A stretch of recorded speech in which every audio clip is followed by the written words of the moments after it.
கேரள மாநிலம் வயநாடு மாவட்டத்தில் நிலச்சரிவால் பெரிதும் பாதிக்கப்பட்டுள்ள முண்டக்கை பகுதியைச் சேர்ந்த மக்கள் தங்களது வீடு உள்ளிட்ட உடைமைகளை இழந்து நிவாரண முகாம்களில் தங்க வைக்கப்பட்டுள்ளனர்.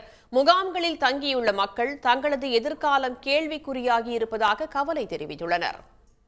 இப்போ முண்டக்கையிலே ரெஸ்கியூ நடந்துகிட்டு இருக்கு.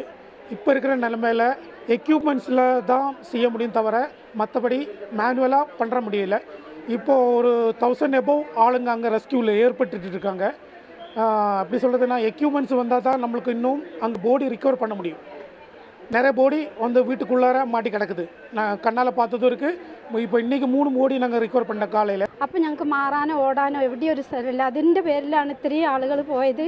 ഈ പോയ ആളുകളൊക്കെ ഞങ്ങളൊരു ആശ്രയവും ചൂരൽമല എന്ന് പറയുന്ന ഞങ്ങളൊരു സമ്പത്തുമായിരുന്നു. അത് മൊത്തം പോയി. ഇനി ഞങ്ങൾക്ക് ആ ഭാഗത്തൊരു ആശ്രയമില്ല. ഇത്രയേ പറയാനുള്ളൂ.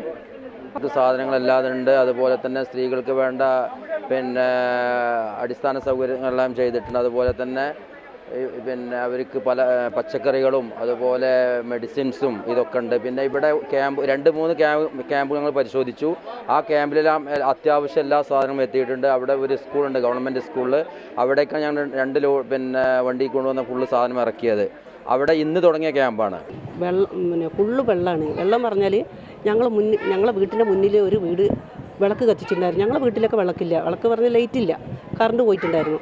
അവർ ഇൻവെർട്ടർ വെച്ചിട്ട് അവർ വിളക്ക് കത്തിച്ചിട്ടുണ്ടായിരുന്നു. അപ്പോൾ അത് നോക്കി ഞാൻ ജനവാതിൽ തുറന്ന് നോക്കിയപ്പോൾ എനിക്ക് ഒന്നും മനസ്സിലായില്ല. പിന്നെ ഞാൻ വാതിൽ തുറന്ന് നോക്കിയപ്പോൾ ഞങ്ങൾ അകത്ത് ഫുള്ള് വെള്ളമാണ്. എവിടെ നിന്ന് വന്ന് നോക്കുമ്പോൾ മിറ്റം ഫുള്ളും വെള്ളം, പുഴ പോലെയാണ് ഞങ്ങളുടെ വീട്ടിൽ. ഫിസിക്കലി സപ്പോർട്ട് നമുക്ക് കഴിയാവുന്ന എല്ലാവരും ചെയ്യുന്നുണ്ട്. പക്ഷെ അവർക്ക് വേണ്ടത് മാനസികമായിട്ടുള്ള സപ്പോർട്ടും അതിന് വേണ്ട ഒരു കൗൺസിലിങ്ങുമാണ് അവർക്ക് വേണ്ടത്. അവരിപ്പോഴും ആ ദുരന്തത്തിൽ നിന്ന് മുക്തമായിട്ടില്ല. അവരെ മുമ്പിൽ കാണുന്നത് അവിടുന്ന് വന്ന ഒരു സ്മെല്ലും അവിടുന്ന് വന്നൊരു സൗണ്ടാണ് ഇപ്പോഴും അവരുടെ മനസ്സിലുള്ളത്. അവർ ശരിക്കും ശരിയായ രീതിയിൽ ഭക്ഷണം കഴിക്കുക അല്ലെങ്കിൽ അവർ സംസാരിക്കുകയൊന്നുമല്ല. അവർ എന്തോ ഒരു വല്ലാത്തൊരവസ്ഥയിലാണ് പെടുന്നത്. അപ്പോൾ അവർക്ക് വേണ്ടത് അത്യാവശ്യമായിട്ട് വേണ്ടത് കൗൺസിലിംഗ് ആണ്. പിന്നെ അവരെ ബുദ്ധിമുട്ടിക്കുന്ന വേറെ പ്രശ്നം എന്ന് വെച്ചാൽ ഇനി എന്താവും. കാരണം ഇതിപ്പോൾ ക്യാമ്പ് കഴിഞ്ഞിട്ടുണ്ടെങ്കിൽ ഇനി ഞങ്ങളുടെ ജീവിതം എന്താവും. കാരണം அதிகம் பாவப்பட்ட ஆட்களான. சன் நியூஸ் வாட்ஸ்அப் சேனலை ஃபாலோ செய்யுங்கள். QR கோடை ஸ்கேன் செய்து சன் நியூஸோடு இணைந்திருங்கள்.